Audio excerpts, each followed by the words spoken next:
Hi all, hope you're having a good day. Playoff hockey's finally back, so I'm certainly loving life at the moment.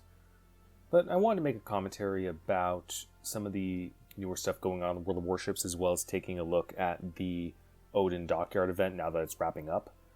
But before I get into what I thought of the new Dockyard, I want to tell a story. Back in November of last year, before the world went to shit, I went to the Anchors Away tour event that Wargaming was holding on the USS Iowa, and it was a ton of fun. We had a scavenger hunt around the ship, a raffle for some prizes, everybody got some in-game goodies, specifically those codes for containers with a Tier 6 premium, and since I very rarely run into people who play World of Warships just out in the wild, being around other community members who understood the game was pretty neat. Now, amongst all of that was a Q&A session with some Wargaming staff that was in the mess hall around lunchtime. I forget who the staffer was, but it was pretty much just going through answering questions about the game, and they took some suggestions about the then still upcoming British heavy cruiser line. He also teased this new and interesting event that was going to be going on for Christmas. Mind you, we're a month out from that at the time. This event would allow the player to see the shipbuilding process as it was happening. They're going to be building that Super Alaska, the Puerto Rico, piece by piece, and doing the chain of directives would make the shipbuilding process go faster. And I was like, well, that sounds pretty cool.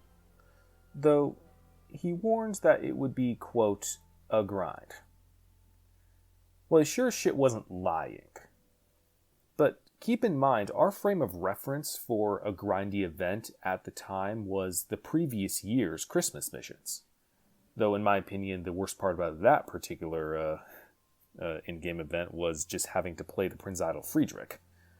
But afterwards, I took this piece of information to my clan's Discord, posted it there. This is a good week before the CC started teasing it. But when they did, we saw the missions. I thought that this would be comparable enough to the previous year's Christmas event, in terms of time and difficulty. But when the patch arrived in December, every single directive mission seemingly had a 0 added to the requirements. And we all know what happened from there. Ton of outrage, refunds, and so on. Wargaming's public relations took a massive hit. A lot of people quit the game or play it a lot less often now. I elected to take kind of a bit of a break after it was over myself, though really, in the long term, I've just been stingier with my wallet. But 6 months after the Puerto Rico disaster, the Dockyard came back, this time with the Odin. Now, you can tell that Wargaming at least took some note of the backlash from December, because this time they released the final versions of the directives ahead of time. Not any of that work in progress shit. The final versions of the missions in a Google Doc, like weeks before the patch.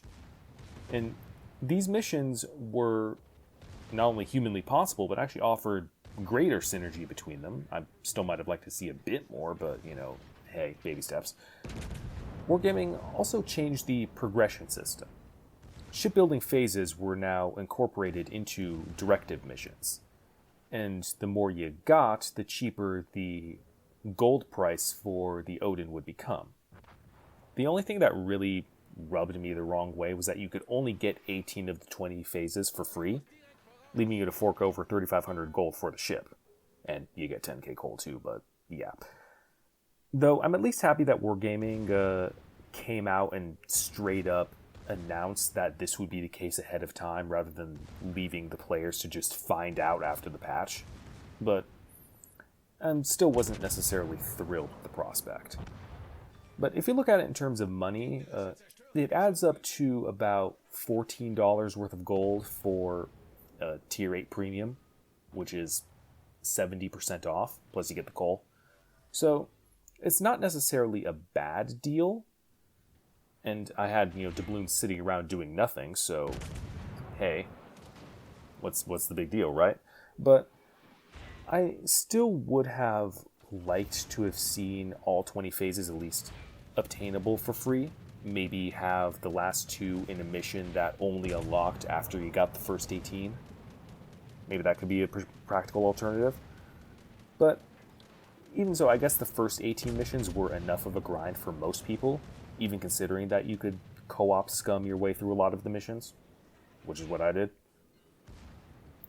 So overall, I think the final version of the Dockyard that we got is everything that the one back in December should have been. And I wouldn't mind if something like this pops up again in the future. Oh hey, it has. Well, alright then. Now, even though I'm not necessarily a fan of the required gold phases, it's not something I really mind all that much. I'm not going to crucify Wargaming for retaining it. Just so long as they just don't reintroduce any of the bullshit from the Puerto Rico event. But I'm going to take a moment now to actually discuss the reward for all of this dockyard grinding. The Odin. Now, on the surface, a tier 8 battleship with fewer hit points than a damn Congo sounds horrifically bad. But in the games that I played with it, it was actually pretty fun. True, I was top tier in most of them, but I still managed to break 100k while bottom tier and fighting a Missouri and a Thunderer the entire time. You know, in many respects, the Odin is pretty similar to the Scharnhorst. So I played it like a Scharnhorst, and it worked, for the most part. I still would like to see the health buffed a bit, though, at least to match the Scharnhorst at 56k, but honestly probably more. It's a nice derp battleship, made even nicer by the fact that clearly not everybody has figured out that this thing has torpedoes yet. But before I go, I want to quickly touch on some of the even newer stuff from World of Warships. Beginning with the paper line of German CVs. Who wanted a paper line of German CVs?